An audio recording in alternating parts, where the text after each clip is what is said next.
આસામ ખાતે યોજાયેલ Asian ranger ફોરમમાં સામાજિક વનીકરણ વિભાગ નવસારીના આરએફઓને વન દુર્ગા એવોર્ડથી સન્માનિત કરાયા।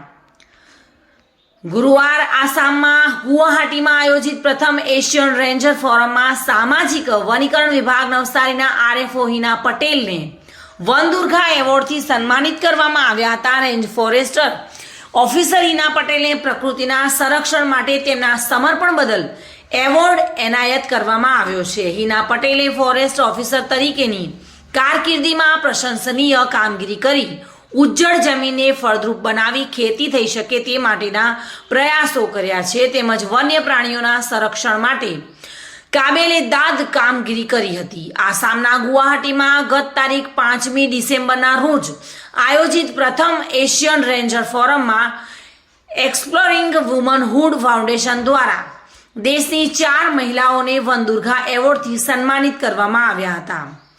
વન દુર્ગા પુરસ્કારો વન્ય જીવન અને વન સંરક્ષણ માટે ઉત્કૃષ્ટ કામગીરી કરનાર મહિલાઓને આપવામાં આવે છે, જેમાં હિના પટેલને પ્રકૃતિના સંરક્ષણના ક્ષેત્રમાં આવા સાહસિક, કુશળ અને ઉત્કૃષ્ટ કાર્ય માટે વન દુર્ગા એવોર્ડ આપવામાં આવ્યો હતો।